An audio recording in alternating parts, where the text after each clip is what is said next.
नमस्कार, आप देख रहे हैं आज तक आपके साथ मैं हूं अंजना ओम कश्यप। बीती शाम इजरायली एम्बेसी के बाहर हुए बम धमाके के बाद आज सुबह सनसनी तेज है, क्योंकि बीती शाम से ही इजरायल ने पूरे मामले को बहुत गंभीरता से लिया है। आपको बता दें, दिल्ली पुलिस की स्पेशल सेल लगातार जांच में जुटी हुई है, लेकिन इन सब के बीच बड़ी खबर यह है कि इजरायल की जांच एजेंसी भी दिल्ली का रुख कर सकती है।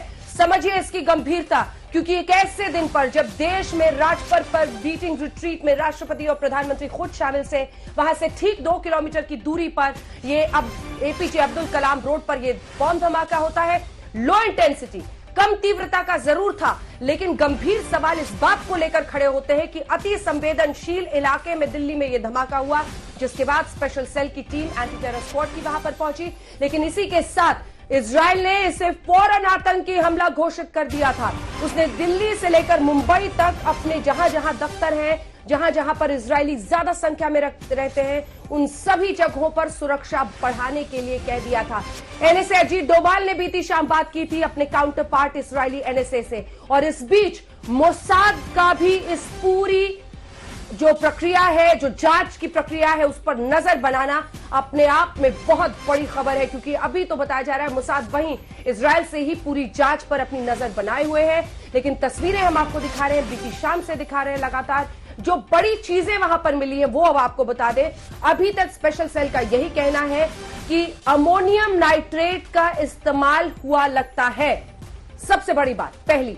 दूसरा जो सुराग मिला है उसमें छर्रे कुछ मिले हैं। यह माना जा रहा है कि क्या उसकी तीव्रता बढ़ाने के लिए, ताकि आसपास अगर कोई मिलता है तो उसके छर्रे जाकर लोगों में लगेंगे, इसलिए छर्रों का भी इस्तेमाल इस बम धमाके में किया गया होगा।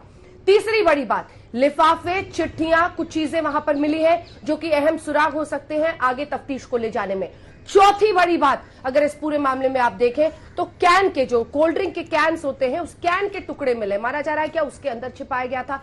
अभी ये सब ऐसी बातें हैं जो सिर्फ सुराग के लेवल पर है, तफ्तीश को आगे ले जाएंगी। तो बड़ी बातें आपको बता दें, अमोनियम नाइट्रेट का इस्तेमाल, छर्रों का इस्तेमाल, चिट्ठी, लिफाफे वहां से कुछ टुकड़े मिले हैं, और कोल्ड ड्रिंक के कैन के टुकड़े मिले हैं, जिससे जांच आगे ले जाई जा रही है। लेकिन कौन कौन सी वो जांच एजेंसियां हैं, क्योंकि बीते दिन एनआईए की भी टीम वहां पर पहुंची थी, और उससे पहले आपको बता दें स्पेशल सेल, दिल्ली पुलिस की जो स्पेशल सेल है उसमें एंटी टेरर स्क्वाड है, उसकी टीम वहां पर पहुंची थी। मौके से तमाम सबूत इकट्ठा किए गए थे, सबूत लेकर वो गए, और इन सब के बीच इस वक्त आपको बता दें कि इजरायल ने बड़ी गंभीरता से लिया है अपने दूतावास के बाहर धमाके की खबर को, और इजरायली जो है उन्होंने वहीं से ही नजर बनाई हुई है, मोसाद ने, जो उनकी सबसे बड़ी जांच एजेंसी है। आपको बताते हैं, देखिए, इजरायल एक ऐसा मुल्क है जो आतंकवाद के खिलाफ जबरदस्त सख्त अप्रोच अपनाता है। और अब आइए आपको अपनी इस रिपोर्ट के जरिए दिखाते हैं कि यह घटना बीती शाम कैसे घटी और किस तरह से तफ्तीश आगे बढ़ रही है, और कैसे मोसाद की नजर है इस धमाके पर।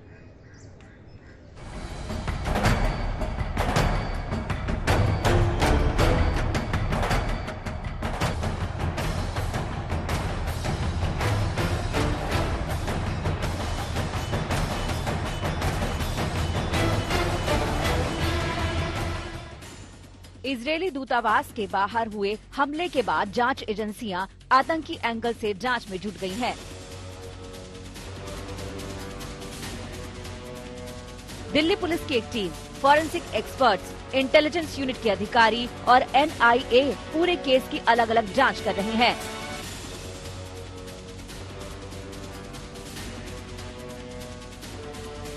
दिल्ली पुलिस ने ये आशंका तो अभी तक नहीं जताई है कि इजरायली दूतावास के बाहर हुआ धमाका आतंकी हमला था, लेकिन उसकी जांच की गंभीरता में कोई कमी नहीं। दिल्ली पुलिस ने केस दर्ज कर लिया है और पुलिस की स्पेशल सेल जांच में जुट गई है।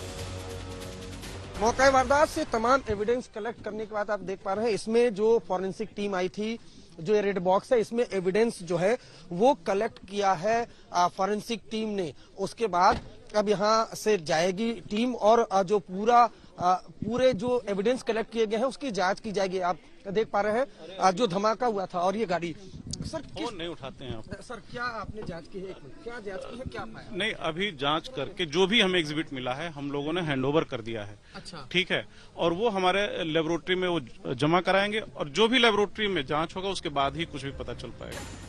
घटना के बाद केंद्र सरकार भी एक्शन में आ गई है। सुरक्षा को लेकर गृह मंत्री अमित शाह ने वरिष्ठ अधिकारियों के साथ देर रात उच्च स्तरीय बैठक की और दिल्ली पुलिस को तय वक्त में जांच निपटाने के आदेश दिए। हालात की गंभीरता को देखते हुए अमित शाह ने अपना बंगाल दौरा भी रद्द कर दिया। ब्लास्ट इजरायली दूतावास के 150 मीटर के दायरे में हुआ। ये बेहद हाई सिक्योरिटी वाला इलाका है। अब तक की जांच में सूत्रों के हवाले से ये सामने आ रहा है कि विस्फोटक को प्लांट नहीं किया गया था, बल्कि दूतावास के सामने से गुजर रही कार से फेंककर धमाका किया गया।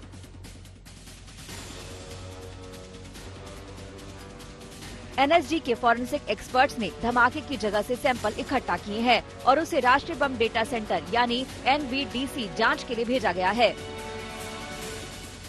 ब्लास्ट वाली जगह का पुलिस और एनएसजी के अलावा NIA की टीम ने भी मुआयना किया है। जांच एजेंसियां अब सबूत जुटाने में लग गई हैं। धमाके वाली जगह के CCTV और दूतावास में लगे CCTV से अहम सुराग हाथ लग सकते हैं। पुलिस ने ब्लास्ट वाली जगह के पास से एक लिफाफा बरामद किया है जो इजरायल के राजदूत के नाम पर है। लिफाफे को जब्त कर उसकी पड़ताल की जा रही है। धमाके के पीछे किसी भी वजह की संभावना नकारी नहीं गई है, लेकिन खुफिया सूत्रों के मुताबिक ब्लास्ट का मकसद नुकसान पहुंचाने से ज्यादा दहशत फैलाना हो सकता है। मुनीश पांडे और अरविंद ओझा के साथ श्वेता सिंह, दिल्ली आज तक।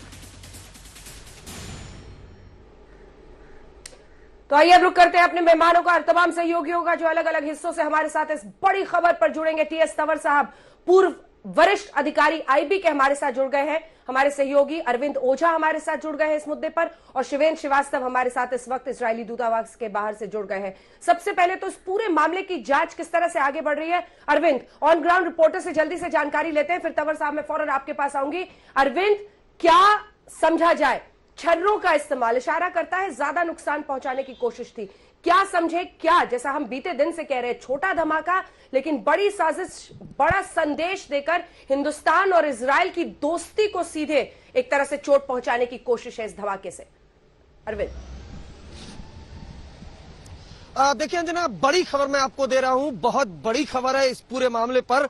जो लिफाफा मिला था मौके से जिसमें इजरायली जो दूतावास है उसको संबोधित किया गया था, उस लेटर में बड़ी बातें लिखी गई हैं। उस लेटर में लिखा गया है कि ये एक ट्रेलर है, ये एक ट्रेलर है, हम इसका बदला लेंगे। और साल 2020 में जो ईरान के जनरल थे कासिम सुलेमानी, उनकी जो हत्या हुई थी, उनकी जो मौत हुई थी, उसका बदला लेने की बात सीधे सीधे उस लेटर में कही गई है। जो अमेरिकी एयर स्ट्राइक में मारे गए थे उनका बदला लेने के लिए सीधा सीधा कहा गया है। और भी बड़ी बातें इसमें लिखी हुई हैं, यानी अपने आप में सीधे सीधे ईरान कनेक्शन वो जुड़ता हुआ आ रहा है इस बम धमाके में। ये अपने आप में बहुत चौंकाने वाला, बहुत बड़ा खुलासा है। मैं आपको बताऊं कि जो लेटर मिला है, अब जो जांच एजेंसी है इस लेटर का टच DNA कराएगी। लेकिन जिस तरह से कल इजराइल ने धमाके के बाद ये खुलासा किया था कि ये आतंकवादी हमला है,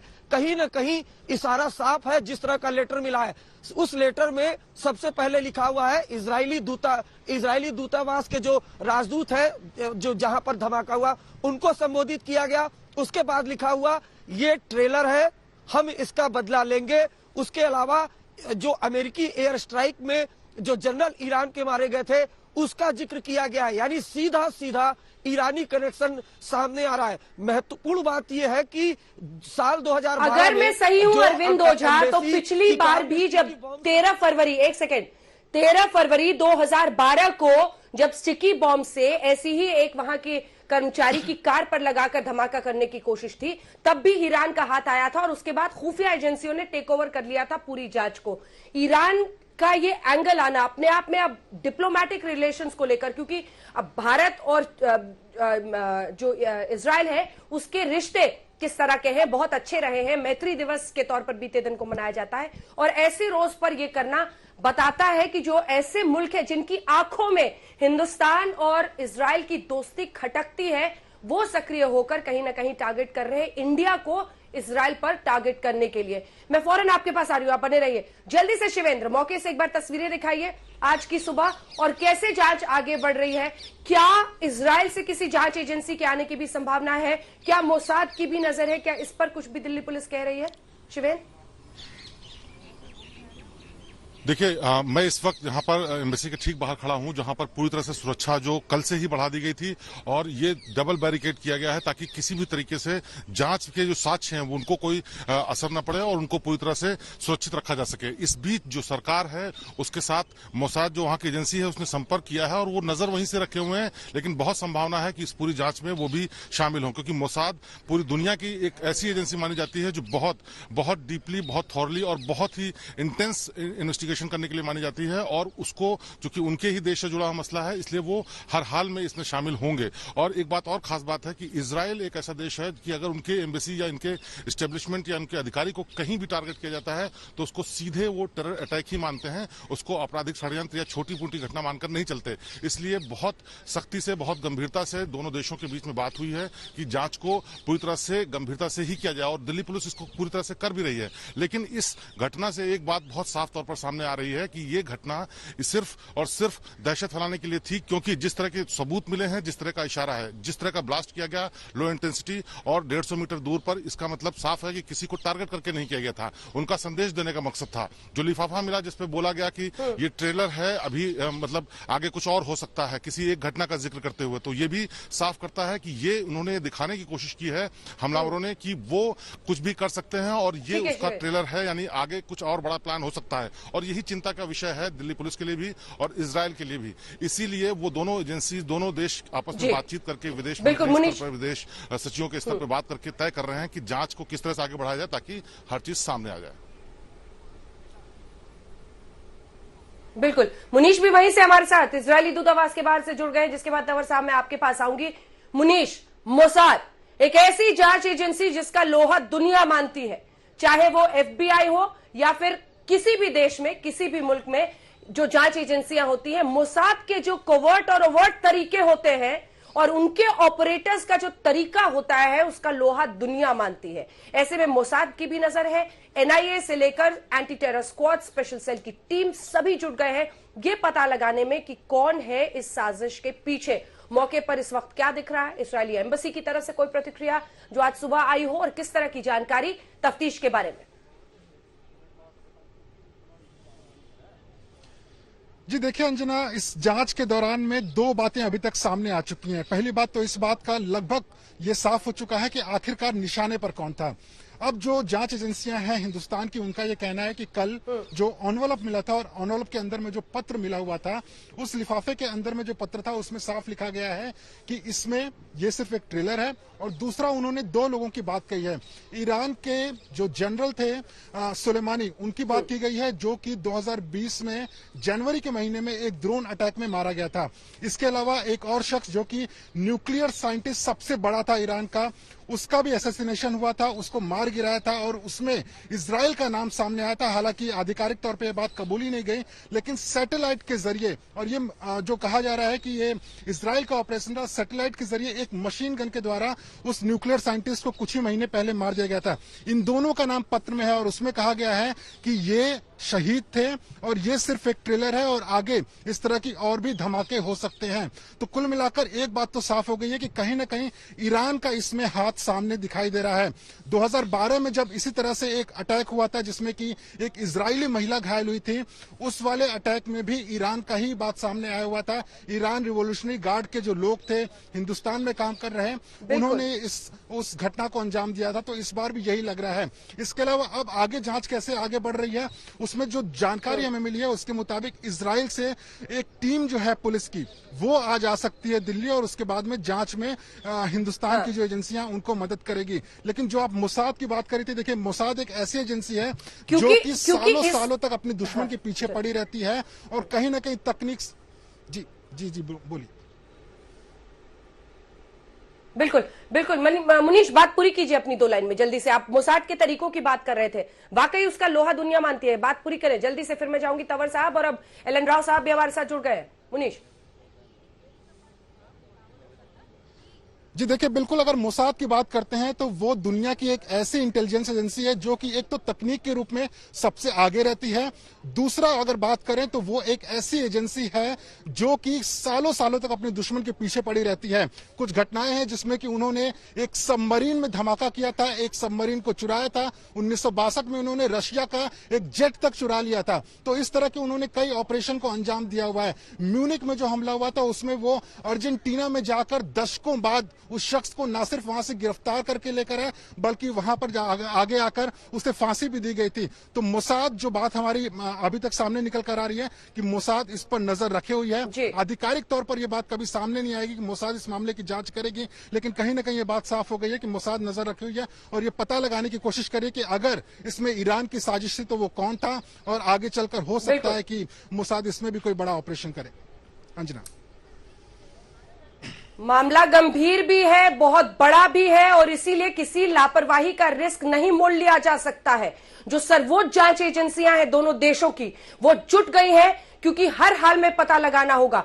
उस चिट्ठी के जरिए जो धमकी दी गई है तंवर साहब, वो सबसे बड़ा कंसर्न, सबसे बड़ी चिंता है। और ऐसे में पूरी ताकत झोंककर उन लोगों तक पहुंचना होगा जो भारत को चुन रहे हैं। अगर वाकई ईरान का हाथ है, भारत को चुन रहे हैं, इजराइल को एक संदेश देने में, या फिर इजराइल पर जिसमें उस चिट्ठी में जनरल सुलेमानी की जो मौत है उसका जिक्र किया जा रहा है, ड्रोन अटैक में मारा गया था सुलेमानी। तो ये इसको समझकर ही पूरी जांच को आगे बहुत गंभीरता से लेना होगा। आपको ये जांच और ये तफ्तीश किस तरह से आगे बढ़ती हुई दिखाई दे रही है, और क्या सबसे महत्वपूर्ण हो सकता है इस पूरे एपिसोड में? देखिए, ये इस वक्त हमारी जो राष्ट्रीय सुरक्षा स्थिति है, उस राष्ट्रीय सुरक्षा स्थिति को देखते हुए देश के अंदर ये कोशिश की जा रही है कि देश की बदनामी हो, और क्योंकि हमारे संबंध इजराइल के साथ बहुत अच्छे हैं तो इजरायली गवर्नमेंट को ये डराना चाहते हैं कि भारत के अंदर भी हम कुछ कर सकते हैं। मैं यहाँ बताना चाहूँगा कि इजराइल एक टारगेट रहा है। बहुत समय पहले एक इजराइल का पायलट F-16 का पायलट इंडिया आया था, और वो पायलट यहाँ पे खो गया, और फिर उस पायलट की खोज भारत सरकार ने भी की, इजरायली एम्बेसी ने की, और बाद में पता लगा कि मनाली के अंदर उसका मर्डर किया गया। तो इजराइल जो है वो एक देश, हमारा मित्र देश है, और इस वक्त जो अंतर्राष्ट्रीय स्थिति है उसके अंदर ईरान और इजराइल के बीच में, क्योंकि इजराइल को ये लग रहा है कि ईरान 20% जो यूरेनियम का एनरिचमेंट कर रहा है और न्यूक्लियर वेपन्स बना रहा है, तो वो इजराइल के लिए बहुत बड़ा खतरा है। और ईरान जो है वो धमकी दे चुका है कि वो तेल अवीव और हैफा के अंदर अटैक करेगा। तो ऐसी स्थिति में ये जो घटना है बहुत गंभीर है, और इस घटना के अंदर मुख्य चीज ये है कि जो ये औरंगजेब रोड है, क्योंकि ये VIP रोड है, इन्वेस्टिगेशन में ये भी देखना पड़ेगा कि क्या कोई VIP मूवमेंट शाम को 5 बजे के करीब ये घटना हुई, कोई VIP मूवमेंट भी होने वाला था या हुआ था। आगे दूसरी बात यह है कि जो 26 जनवरी के ऊपर ये घटना हुई है, उसमें उससे पहले प्राइम मिनिस्टर को एक धमकी पहले ही दी जा चुकी है, और उस धमकी में ये कहा गया था कि अगर हम इंदिरा गांधी को ठोक सकते हैं तो मोदी क्या है। तो ऐसी स्थिति में इस रोड पे ये घटना होना, इसमें ये जरूर है कि इजराइल को डराने की बात है, क्योंकि लेटर मिला है, लेटर में इजराइल के लिए किया गया है, लिखा हुआ है एम्बेसडर के लिए।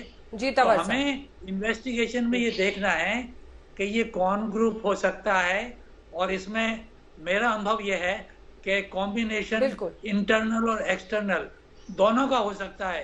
क्योंकि आप ये देखिए कि पाकिस्तान के अंदर ऑलरेडी बात हो रही है कि इजराइल के खिलाफ एक्शन लिया जाए, क्योंकि वहाँ कहा जा रहा है कि वो इमरान सरकार इजराइल को मान्यता देने वाली है। तो ये जो हमारी स्थिति है इस समय, उस स्थिति में भारत को बदनाम करना और भारत को कमजोर करने का ये घटना है। इन्वेस्टिगेशन अच्छा होना चाहिए।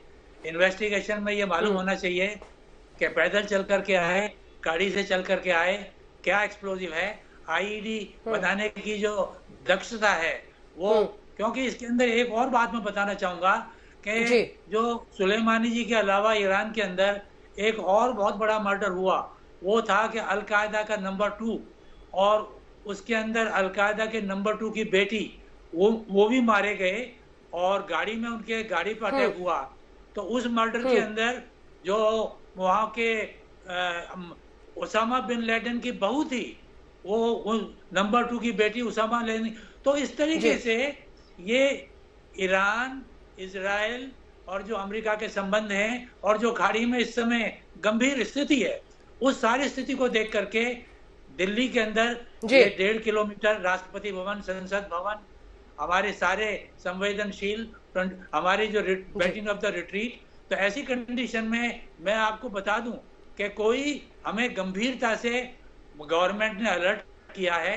हमारा कुंभ मेला आने वाला है, महाराष्ट्र के अंदर स्थिति है, तो इन सारी स्थिति को देखते हुए ये बहुत गंभीर मामला है और इजराइल हमारा मित्र है।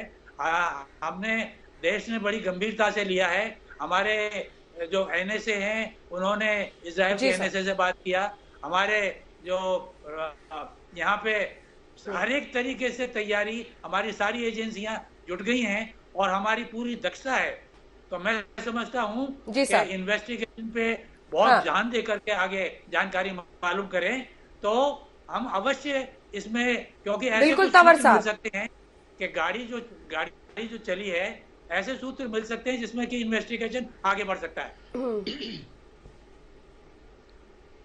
बिल्कुल, जिस तरह से आपने इसको जोड़ा है कूटनीतिक तरीके से, राष्ट्रीय सुरक्षा से, बहुत महत्वपूर्ण है और हिंदुस्तान को इस वक्त अलर्ट पर इसीलिए किया गया है। मुंबई से लेकर यूपी कई शहरों में, अयोध्या तक में हाई अलर्ट बीती शाम घोषित कर दिया गया था। एलन राव साहब, तफ्तीश कैसे आगे बढ़ रही है? और सवाल बड़ा गंभीर है सर, बीटिंग रिट्रीट के दिन महज 2 किलोमीटर की दूरी पर, जहां राष्ट्रपति, प्रधानमंत्री सभी मौजूद थे, अगर इस तरह से कोई बॉम्ब फेंकता है, चिट्ठी भी वहां पर फेंकता है, ये अपने आप में बहुत गंभीर सवाल है। और दिल्ली पुलिस इस पर तफ्तीश को आगे कैसे ले जा रही है?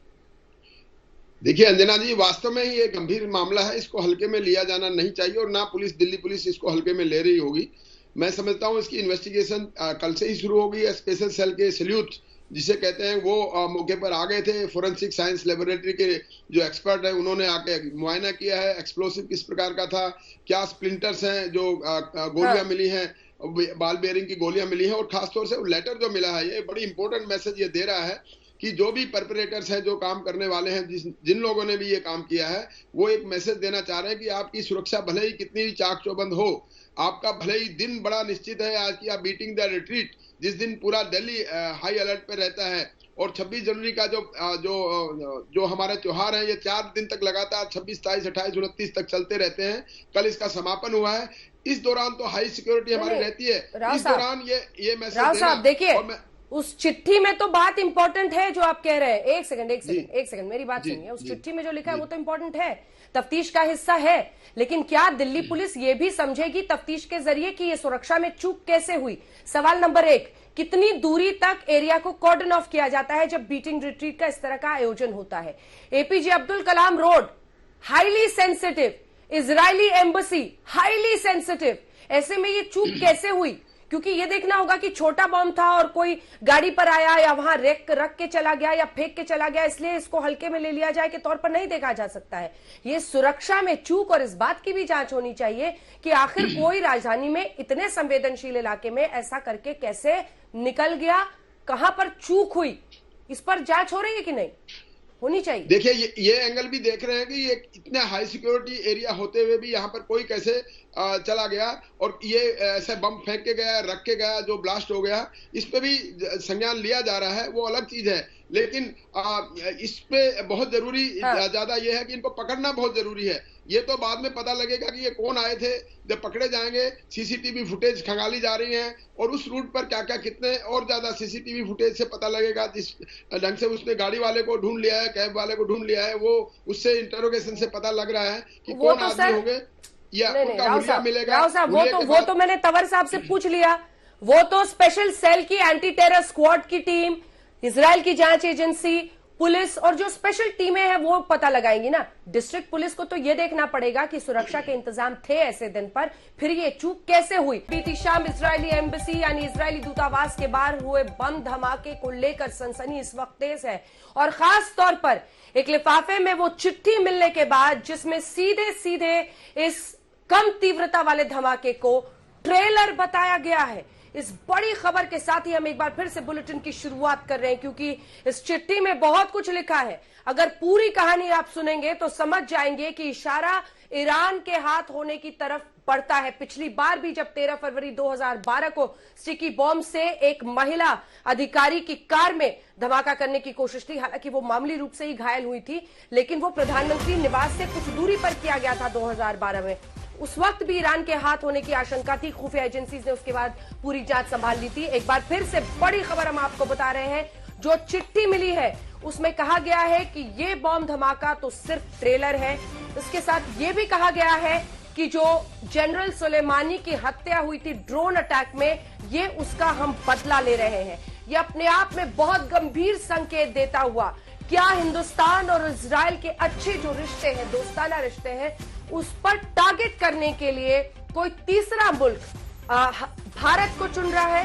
क्या एक बार फिर से जो कट्टरवादी ताकतें हैं, जो आतंकवाद को शह देती हैं, वो ऐसी घटना को अंजाम दे रहे हैं जिससे एक संदेश बहुत बड़ा जाए।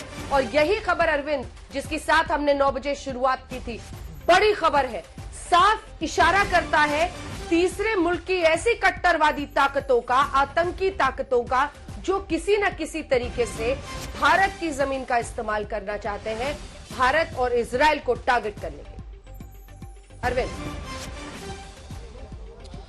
बिल्कुल अंजना, मैं आपको बताऊं कि फिलहाल 2 बड़ी बातें हैं आपको बताना जरूरी है, जिससे ये पूरा जो घटनाक्रम है वो आप समझ पाएंगी। सबसे पहले तो मैं बताऊं कि जो धमाका हुआ, मैं कैमरा पर्सन संजय खान कहूंगा कि एक बार वो तस्वीर आपको जरूर दिखा दे।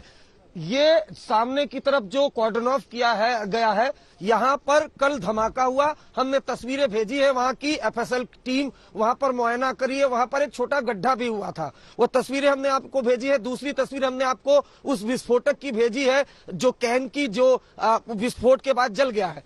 अब इसमें अहम बात यह है कि जो लिफाफा मिला था उसमें बकायदा जो लिखा हुआ है उससे संकेत ये जरूर मिलते हैं कि इसके पीछे कहीं न कहीं ईरान से जुड़े लोगों का ही हाथ है, क्योंकि इसमें बदला लेने की बात कही गई है। इसमें ऐसा कहा गया है कि ये तो अभी ट्रेलर है, यानी सीधे सीधे ईरान की बात की गई है। अब हम चलते हैं साल 2012 में। साल 2012 में जो इजराइल की एम्बेसी की कार को स्टिकी बॉम्ब से अटैक किया गया था, उसमें एक दिल्ली से पत्रकार गिरफ्तार हुए थे, जबकि जो 2 हमलावर थे वो ईरान से दिल्ली के पहाड़गंज में आए थे, रेकी की थी और उसके बाद धमाका किया था और ईरान फरार हो गए थे, आज तक गिरफ्तार नहीं हुए हैं। तो ये अपने आप में 2 ऐसी बातें हैं जो इशारा करती हैं कि इसके पीछे कहीं न कहीं ईरान समर्थकों का हाथ होगा। जो अमेरिकी एयर स्ट्राइक में जो सुलेमानी मारे गए थे उसके बाद काफी आहत हुए थे।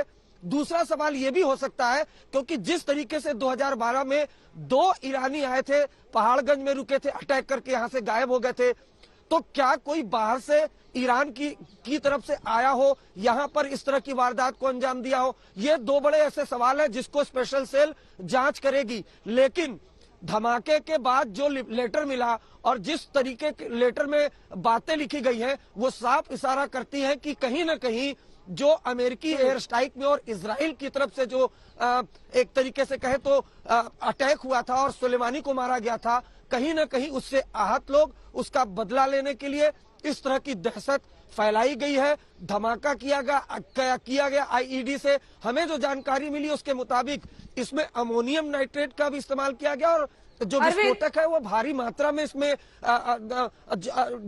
जी अंजना जी, एक सवाल है, इजराइल की तरफ से, इजरायली दूतावास की तरफ से कल 2 बड़ी बातें कही गई। साफ कहा गया कि हमारे तमाम कर्मचारी सुरक्षित हैं, और दूसरा, इसे फौरन आतंकी हमला घोषित कर दिया गया। क्या औपचारिक रूप से दिल्ली पुलिस की तरफ से या गृह मंत्रालय की तरफ से इसे आतंकी हमला करार दिया गया है? क्योंकि शाम तक इस तरह की जानकारी नहीं थी। क्या इसे आतंकी हमले के तौर पर अब देखा जा रहा है? देखिए अंजना, कल दिल्ली पुलिस कमिश्नर मौका वारदात पर आए थे और हमने उनसे बात की थी। उनका कहना था कि अभी हम कोई ओपिनियन नहीं देंगे इस मामले में, लेकिन हमने एफआईआर दर्ज कर ली है। यानी दिल्ली पुलिस स्पेशल ने इस पूरे मामले में एफआईआर दर्ज कर ली है। नहीं गृह मंत्रालय और न दिल्ली पुलिस ने इसे आतंकी हमला कहा है, लेकिन इजराइल ने आतंकी हमला कहा है। लेकिन आप इसको ऐसे जोड़कर देखिए कि धमाका होता है और धमाके के बाद वहां से एक लेटर मिलता है जिसमें बकायदा ये कहा गया है कि ईरान में जो ईरान के जो जनरल थे सुलेमानी, उनकी हत्या के लिए ये बदला लिया जा रहा, हम बदला लेंगे, हम ट्रेलर लेंगे। तो कहीं न कहीं ये आतंकी वारदात के संकेत तो जरूर है और शायद यही वजह है कि इस पूरे मामले में एफआईआर दर्ज कर ली गई है। मैं आपको फिर सिलसिलेवार 2012 की तरफ ले जाना चाहूंगा। उस वक्त भी जब हुआ था तो किसी भी एजेंसी ने यह नहीं कहा था आतंकी हमला, लेकिन जब जांच हुई तो बड़े लेवल पर ईरान तक तार जुड़ गए थे कि किस तरीके से ईरान से 2 लोग आए, वो यहां पर धमाका किए, उसके बाद ईरान फरार भी हो गए थे। आज तक एजेंसी उसको पकड़ नहीं पाई है। तो आप इसको अभी अगर जिस तरह के पूरा अगर क्राइम सीन को आप एक तरीके से कोलैबोरेट करें तो आप ये पाएंगे कि धमाका होता है, वहां से लेटर मिलता है और उसमें धमकी भरा जो इजराइल के राजदूत है उनको बकायदा एड्रेस करते हुए लिखा गया है कि हम बदला लेंगे, हम ये अभी एक ट्रेलर है। तो ये संकेत है कि कहीं न कहीं इसे आप आतंकी हमले के तौर पर जरूर देख सकती हैं, क्योंकि बदला लेने की बात कही गई है, धमाका किया गया। और जिस तरह से कल बात की जा रही थी कि लो इंटेंसिटी का ये आईडी है, लेकिन हमें जो सूत्र बता रहे हैं कि ये देखिए यहाँ धमाका हुआ इस साइड पर और धमाका यहाँ हुआ, गड्ढा यहाँ हुआ, लेकिन उसका असर जरा संजय आप दिखाइए, सड़क के दूसरी तरफ, ये दूसरी तरफ जो जिंदल हाउस है, यहाँ पर जो सामने की तरफ 5 कार खड़ी थी वहां पर हुआ। यानी दोनों सड़क के बीच काफी फासला है, लेकिन धमाका एक तरफ होता है और नुकसान दूसरी तरफ होता है। यानी विस्फोटक काफी ज्यादा इस्तेमाल किया गया है, बॉल बेरिंग का इस्तेमाल किया गया है। तो लो इंटेंसिटी का धमाका कल दिल्ली पुलिस कह रही थी, लेकिन अगर 2 चौड़ी सड़कों के बीच में एक तरफ धमाका होता है और दूसरी तरफ कार के शीशे टूट जाते हैं, और एक कार के नहीं, हमारे पास अब कई तस्वीरें आ गई हैं, तकरीबन 5 से 6 कारों के शीशे चकनाचूर हो गए। यानी जो आईईडी था उसमें विस्फोटक काफी मात्रा में मिलाया गया था। लेकिन सेल के सूत्रों का कहना है उस तरह 3 बजे के लगभग ही सारी मूवमेंट वो खत्म हो गई थी। एक अहम बात और बताई सेल के सूत्रों ने कि जिंदल हाउस के ठीक सामने ये धमाका हुआ फुटपाथ पर, वहां की सीसीटीवी खराब था। जी, सीसीटीवी खराब था। लीजिए तंवर साहब, सीसीटीवी खराब, और ये सबसे ऐसी जगहों पर, संवेदनशील जगहों पर जब भी जांच होती है, सीसीटीवी फुटेज कितनी अहम कड़ी होती है। लेकिन अब सीसीटीवी खराब है वहां का, जिस तरह की जानकारी अरविंद वहां से दे रहे हैं। अब दूसरी तरफ से कोई और सीसीटीवी वहां पर काम कर रहा था या नहीं, ये इस पर नजर होगी जांच एजेंसीज की। लेकिन सीसीटीवी और उसका रेलेवेंस ऐसी महत्वपूर्ण सड़कों पर नकारा नहीं जा सकता है। मैं यहाँ ये बताना चाहता हूँ कि तीसरे देश का इन्वॉल्वमेंट जो अभी आपने बताया, तो तीसरे देश के इन्वॉल्वमेंट की संभावना है। और तीसरे देश के लिए मैं बताना चाहता हूँ कि कुछ ऐसे तत्व हैं, क्योंकि ईरान इजराइल का तो नाम आ ही रहा है झगड़े के बारे में, कि यहाँ पे दिल्ली के अंदर, मैं स्पेशल ऑपरेशंस का इंचार्ज रहा हूँ, और दिल्ली के अंदर एक ऑर्गेनाइजेशन है जो लद्दाख का है, जिसका नाम है हिजबुल मोमनीन। हिजबुल मोमनीन शिया मुस्लिम्स होते हैं, और हिजबुल मोमनीन का चीफ वो दिल्ली में आया था। तो ऑब्वियसली उसका कनेक्शन यहाँ लोकल सपोर्ट, ईरानियन सपोर्ट उसको मिली, और वो आदमी यहाँ आया था उस टाइम के अंदर ऑपरेशंस के लिए। लेकिन हमारी इंटेलिजेंस उनको पता रहता है, और इंटेलिजेंस ने टाइमली उस आदमी को पकड़ लिया। तो ये जो ऑपरेशंस हो रहे हैं इंडिया को बदनाम करने के लिए, अभी ये कब की बात बता रहे हैं सर आप, किस साल की? ये करीब ये कब की बात बता रहे हैं आप? ये जो हिजबुल मोमनीन के डिकेड से पहले की बात है, और ये हिजबुल मोमिनीन का खास चीफ था, जिनके के पास AK-47 है, और दिल्ली में आए, इजरायली ईरान एम्बेसी में भी गए, और ये वहाँ पे जो कश्मीर के अंदर हैंडीक्राफ्ट्स होते हैं, पेपर मैशे के नाम से यहाँ पे ये अपनी सारे जो बिजनेस के नाम से वो आया था, और लाजपत नगर के अंदर हमने उसको पकड़ा। मैं आपको बता रहा हूँ कि उमर शेख, जिसको पाकिस्तान सुप्रीम कोर्ट ने अभी क्लियरेंस दी है, वो दिल्ली में आया था, और उमर शेख ने यहाँ पे 3 फॉरेनर्स को किडनैप किया क्योंकि मौलाना मसूद अजहर को छुड़वाना था। मैं आपको बताऊं कि ये एजेंसियां जो काम करती हैं, जब मौलाना मसूद अजहर तिहाड़ जेल में बंद था, तो तिहाड़ जेल के पीछे एक JPC मशीन लाई गई कि तिहाड़ जेल की दीवार तोड़ करके मौलाना मसूद अजहर को सिंगल सेल से छुड़ाया जाएगा। तो इंटेलिजेंस के पास न्यूज आती हैं, और हमने इन न्यूज़ों को टाइमली एक्शन में लेकर के उनको विफल किया। तो मैं ये बताना चाहता हूं कि एजेंसीज जो हैं वो एक्टिव हैं, लेकिन हमारी क्षमता कम नहीं है। हमारे इंटेलिजेंस इनपुट्स बिल्कुल ग्राउंड के ऊपर मौजूद हैं, और हम इनसे निपटने के लिए काफी अनुभवी हैं। तो देखिए, इजराइल के प्राइम मिनिस्टर ने भी कहा है कि हमें भारत लेकिन इस बार अगर ऐसी घटना उन्होंने की है तो चकमा देने में वो कैसे कामयाब हुए, इस बारे में कुछ आप बोलना चाहेंगे? अगर इस तरह की घटना की है देखिए, तो स्थिति आज जो 26 जनवरी के बाद जो देश में, दिल्ली में जो स्थिति है, और इसके अंदर जो किसान आंदोलन के अंदर बहुत से एलिमेंट इन्फिल्ट्रेट कर गए हैं, तो इस इन्फिल्ट्रेशन की वजह से ये पॉसिबल हुआ है, क्योंकि सारी अटेंशन तो किसान आंदोलन पे है, उसमें ये इन्फिल्ट्रेटर्स को मौका मिल गया। और मैं आपको बता रहा हूं कि ये जो गाड़ी है, ये गाड़ी बहुत इंपॉर्टेंट है, जिसमें कि पॉसिबली ये लोग 3-4 आदमी बैठ करके आए हैं। तो इन्वेस्टिगेशन में हमें इन्वेस्टिगेशन में बढ़ना चाहिए, और IED ब्लास्ट का जो पैटर्न है वो भी स्पेशल होता है।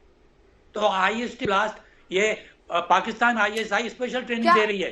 तो मैं ये मान रहा हूँ कि अभी जो स्थिति है, ये एक मैसेज है, कोई और बड़ी घटना करने की संभावना है, तो हमें बहुत अलर्ट होना चाहिए। बिल्कुल, और इस वक्त पर रिस्क नहीं मोल ले सकते। जल्दी से राव साहब, आपसे एक कमेंट, उसके बाद हम फौरन ब्रेक पर जाएंगे। क्या दिल्ली पुलिस पर वाकई इस वक्त दबाव बहुत ज्यादा है? 26 जनवरी, उसकी डिप्लॉयमेंट, किस तरह से उस दिन हर जगह पर जबरदस्त तैनाती की जाती है पुलिस की। इसके साथ बॉर्डर पर जो ट्रैक्टर मार्च निकालनी थी, उसको भी देखना था। जो परिस्थितियां हुई, हिंसा हुई, वो हमने देखी। एक दिन टिकरी बॉर्डर पर बवाल होता है, एक दिन गाजी बॉर्डर पर, कल सिंघू बॉर्डर पर हमारे पुलिस वालों पर हमला कर दिया गया, तलवारों से हमला किया गया। क्या इस जबरदस्त दबाव के बीच एक सुरक्षा को लेकर किस तरह की डिप्लॉयमेंट हो, कहां पर किस तरह से तैनाती करनी है, इन सब को लेकर एक दबाव है पुलिस पर, क्योंकि किसान, ट्रैक्टर आंदोलन, हिंसा, इन सब से तनवर साहब जोड़ रहे हैं इस घटना को।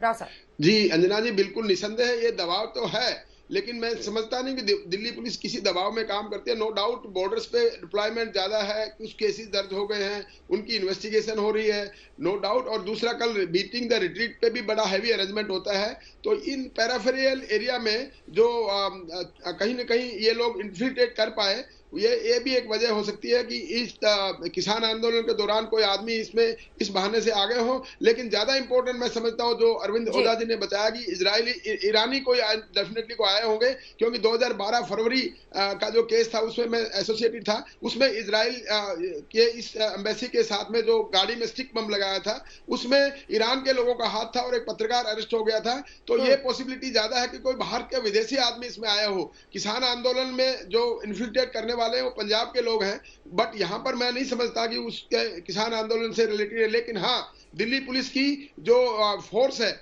उनका कंसंट्रेशन उधर किसान आंदोलन की वजह से ज्यादा है, और इधर ये इस प्रकार से ये करने में कामयाब हो गए हैं। बीती शाम इजरायली दूतावास के बाहर हुए बम धमाके के बाद अब पूरे देश में हाई अलर्ट घोषित कर दिया गया है। दिल्ली से लेकर मुंबई तक और मुंबई से लेकर लखनऊ तक, और उत्तर प्रदेश में लखनऊ ही नहीं, कई शहरों में जिसमें अयोध्या भी शामिल है, सभी जगहों पर हाई अलर्ट घोषित कर दिया गया है।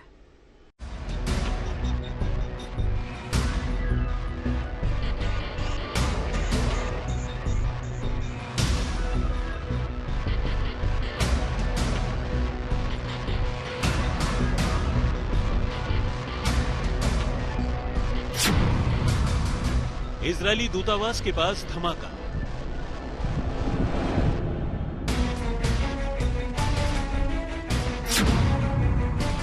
दिल्ली में करीब 9 साल बाद ब्लास्ट।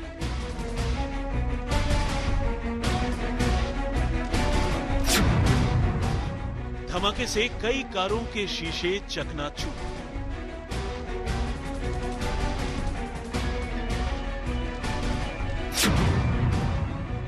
एजेंसियों को बड़ी साजिश का शक।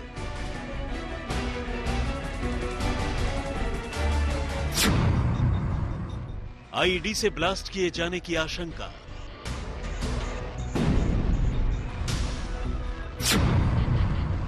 बेहद संवेदनशील इलाके में हुआ धमाका।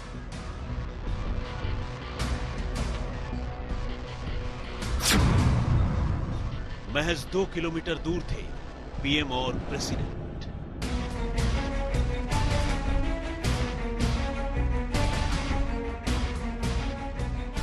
एक तरफ इंडिया गेट के पास चलता बीटिंग रिट्रीट का प्रोग्राम में प्रधानमंत्री से लेकर राष्ट्रपति जैसे देश के टॉप मोस्ट वीवीआईपीज।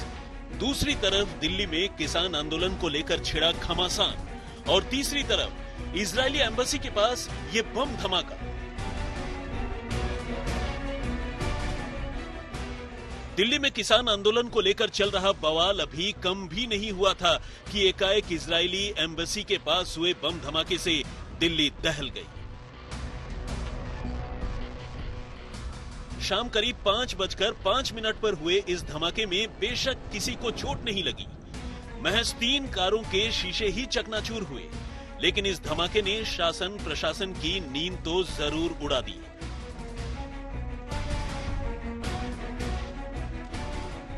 अव्वल तो ये एक बम धमाका था और दूसरा ये धमाका इतनी संवेदनशील जगह पर हुआ जहां धमाके का मतलब देश की सुरक्षा व्यवस्था को बड़ी चुनौती देने जैसा है। फिलहाल सूत्रों ने दावा किया है कि ये बम किसी ने चलती कार से फेंका और विस्फोटक को रोड डिवाइडर के बीच रखे एक गमले में डाल दिया गया। शुरुआती छानबीन के मुताबिक ये एक आईईडी यानी इम्प्रोवाइज्ड एक्सप्लोसिव डिवाइस था, जिसमें कुछ ही देर बाद धमाका हो गया। फिलहाल पुलिस ने इस मामले की जांच में अपनी पूरी ताकत झोंक दी है। अब इसे इत्तेफाक कहें या फिर साजिश का हिस्सा, इजरायली राजदूत के नाम आज ही एक संदिग्ध लिफाफा भी आया। लिफाफे के ऊपर लिखा था एम्बेसडर टू इजरायल एम्बेसी। अब लिफाफे के अंदर क्या है, फिलहाल दिल्ली पुलिस इसका खुलासा नहीं कर रही है। 5:05 पर यह धमाका हुआ है। लो इंटेंसिटी का यह ब्लास्ट है। बहुत मुमकिन है कि ये आईईडी हो, इम्प्रोवाइज एक्सप्लोसिव डिवाइस। अमूमन जितने भी दिल्ली में अब तक धमाके हुए आईईडी ये एक इम्प्रोवाइज एक्सप्लोसिव डिवाइस होता है जो कई बार टाइमर के साथ भी इसका इस्तेमाल किया जाता है। वो इस तरीके का धमाका है। लो इंटेंसिटी का ये बम धमाका है जो हमें जानकारी मिल रही है और जो दिल्ली पुलिस ने बताया है। लेकिन चूंकि ये एक संवेदनशील इलाका है, लुटियन जोन का इलाका है, नंबर 1। नंबर 2, इजरायली जो एम्बेसी है तकरीबन 150 मीटर दूर है। इस वजह से इस मामले की संवेदनशीलता को आप समझ सकते हैं। देखिए, एक के बाद एक तमाम जो बड़े अधिकारी हैं, क्राइम सीन आपको दिखाने की कोशिश हम करते हैं यहाँ से। तमाम जो बड़े अधिकारी हैं वो मौके पर पहुंच गए हैं। दिल्ली पुलिस ने पूरे इलाके को घेर लिया है। स्पेशल सेल के साथ साथ बम डिस्पोजल स्क्वाड भी मौके पर है। एनआईए यानी नेशनल इन्वेस्टिगेशन एजेंसी के एक्सपर्ट भी जांच में जुटे हैं। इस इलाके के आजू बाजू में लगे तमाम सीसीटीवी कैमरों की फुटेज खंगाली जा रही है। पुलिस धमाके के पहले और धमाके के दौरान इस इलाके में एक्टिव मोबाइल नंबरों की जांच कर रही है। पुराने संदिग्धों की मूवमेंट खंगाली जा रही है।